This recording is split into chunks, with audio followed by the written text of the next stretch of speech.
Tylia's Troubles, Part 17. Miserere Mei, More. Inside the city of Viadaza, Northern Tylia, Autumn 2401. The Morite lector of Viadaza, Bernardo Ugolini, had finally yielded to the inevitable.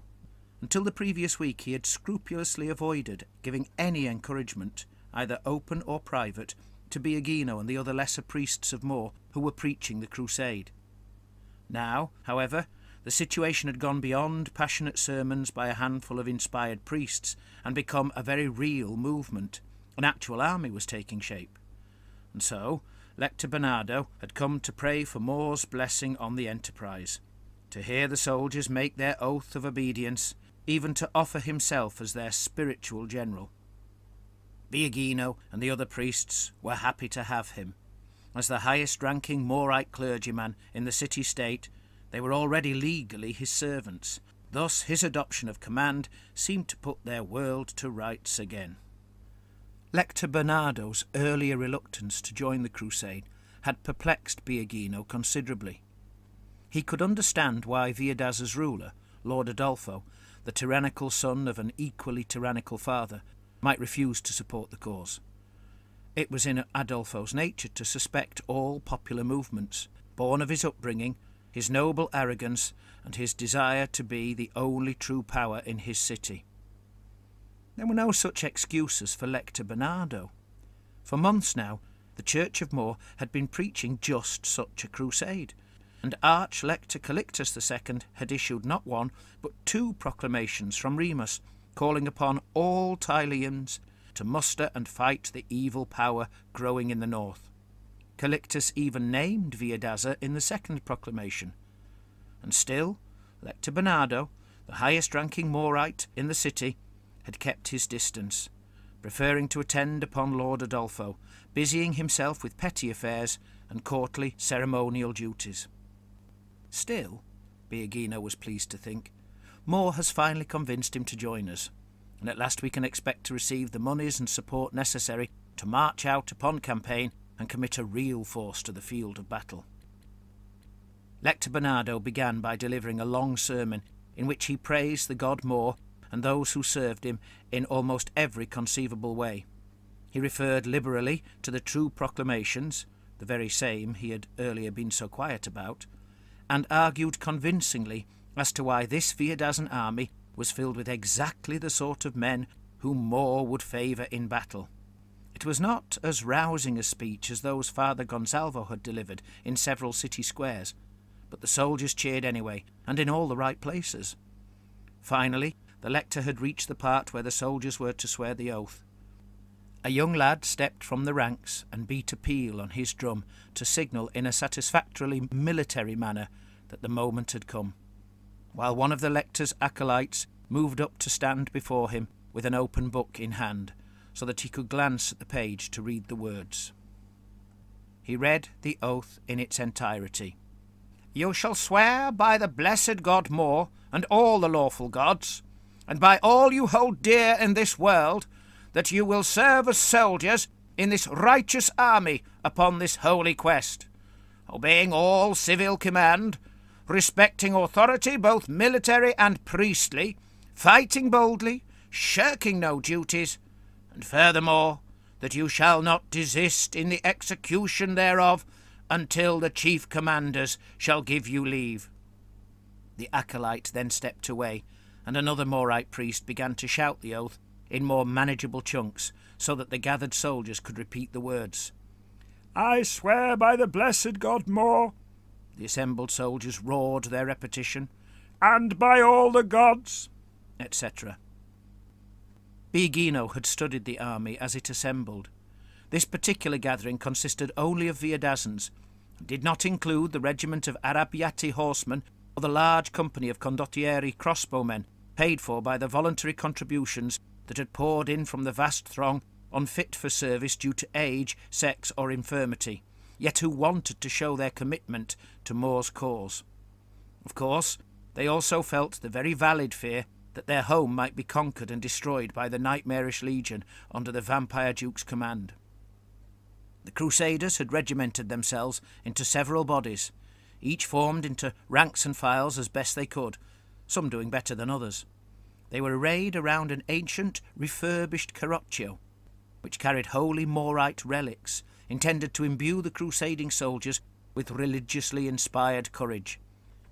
And indeed, there seemed to be a tangible aura all about the waggon, like that which pervades the mystical environs of holy shrines at twilight, a crepuscularly magical sensation. Officers of the city's militia had discovered an old clause in the city regulations which allowed them to serve in the defence of their homes if the ruler was incapacitated and no deputy duly appointed. In a bold move, the priests declared that Lord Adolfo was indeed incapacitated by his immersion in other affairs, and so a good portion of the militia had dared to muster, mostly those bold enough to go along with such a dangerous political move. Biagino saw this as no bad thing, for it was the boldest men he wanted in the army. Luckily, Lord Adolfo had not responded to the audacious legal usurpation of his command over these part-time soldiers, perhaps because he himself did not think them fit for purpose, having his own professional guards aplenty, or perhaps because he did not want to push such a large and armed mob of citizens into outright civil unrest, even rebellion. Either way, when they left the city to face the foe, he would no longer be troubled by them. The militia, armed with pikes, made a colourful sight. Some upon the front rank and the flanking files even sported a smattering of armour. A substantial band of dock workers and seafarers had also joined the cause, bristling with a wide array of weapons, from curved blades to pistols, blunderbusses to axes, even throwing knives. They certainly looked like they could deliver a torrent of stinging blows. Biagino did not think they were much like soldiers, but he convinced himself this was of no importance, at least not if they proved to be brave, loyal and good scrappers. The noblest volunteers were a small body of knights, each a son of one of the ever-dwindling noble Tylean families of Viadaza. Encased in plate armour, they sported their own heraldic devices, with the Crusade's Morite emblem, the hourglass and raven wings, upon their banner, as did all the other companies bearing a banner. As would be the case in so many Tylean cities, a company of bravi had been formed, bearing their traditional armament of sword and shield, but otherwise garbed very much like the pikemen. Their multicoloured doublets, breeches, and hats made for a pleasantly cheerful spectacle, but it was their skill with sword and shield which would, hopefully, be more noticed by the foe. There was a third, large body of militia, at least militia of a sort. Insufficient swords, pikes and halberds had yet been acquired to equip them, and so they had armed themselves with almost every kind of bladed tool they could lay their hands on, as well as pitchforks and clubs. The majority had very little in the way of experience, having drilled only for a short time, gaining proficiency sufficient to march in relative order into the square and take their place, but to do little else.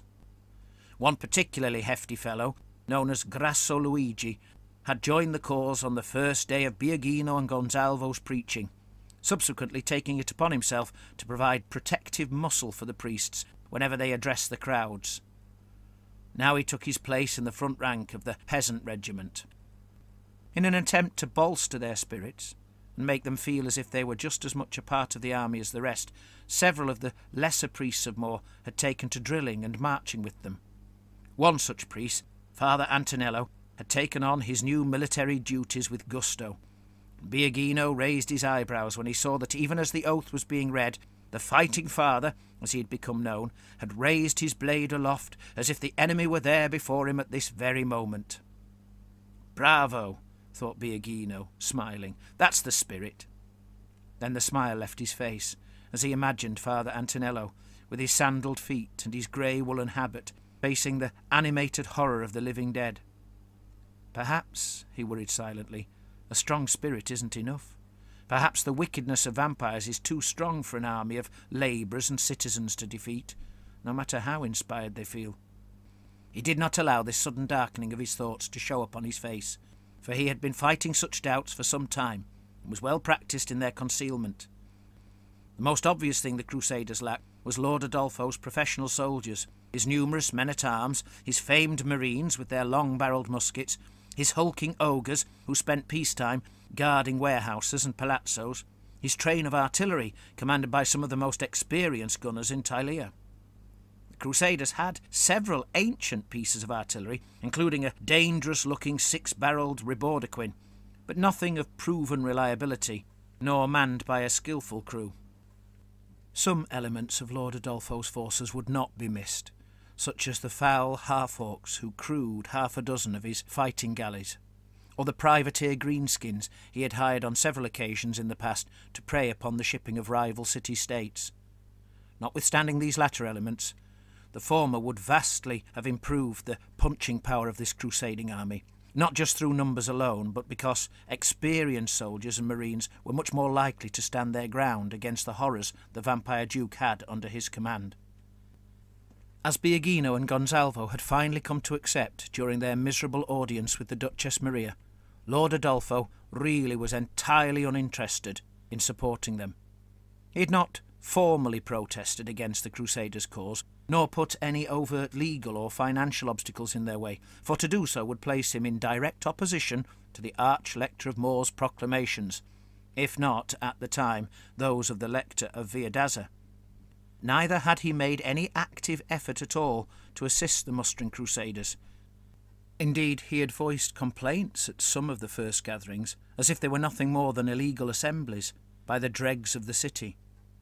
He had contributed not one spoonful of powder, not one pikehead, not one horse's shoe, nor a single nail. The militia regiment of pikemen was paid for with the religiously inspired contributions of rich merchants and respectable citizens, who had also encouraged their sons, servants and neighbours to muster despite no order from Lord Adolfo. Even the silk for the flags was gifted by a Cathaean merchant based in the city. Lord Adolfo's utter lack of support, along with his public comments and rumoured slanders at court, had made it clear that he was commander of the true army of Viadaza, defender of the city, who had no use at all for a rabble of loutish labourers and citizen zealots. Recollecting the meeting with Lord Adolfo and the Duchess stirred Biagino's memory of the nightmare that had tormented him in the darkest hour of the previous night. In the dream, he was once again petitioning the Duchess, though this time her demeanour was twistedly disturbing. She scrutinised him with cold malice in her eyes, every trace of the gentle respect born of her nobility gone. When he spoke, she smirked cruelly. When he pleaded, she laughed mockingly.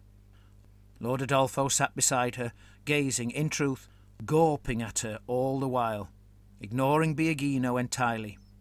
It was obvious he wanted her, perhaps as a wife, perhaps merely to satisfy his base lusts. The more Lord Adolfo stared, the more his face took on the semblance of an orc, his teeth becoming crooked and overlarge, his eyes reddening in the shadow of a bulging, bony, misshapen brow. As Biagino's faltering attempts at persuasion grew more feeble, Lord Adolfo, saliva dripping from his cracked and curled bottom lip, simply stared and stared some more. Then, when Biagino's words finally dried up, just like they had in the waking world meeting, the Duchess did not thank him for his concern and dismiss him politely, as she had done in reality. Instead, she launched into a tirade of abuse, listing his sins, both old and recent, his many faults and frequent mistakes, even his most private failings, to show that he was unworthy, too sinful to serve Holy Moor or indeed any god, too weak to command men, too foolish to survive the onslaught on Miragliano. As her voice turned into a shriek, unpleasantly counterpointed by Lord Adolfo's grunts and groans, Biagino had fallen from the dream to arrive sweating and shivering in his bed.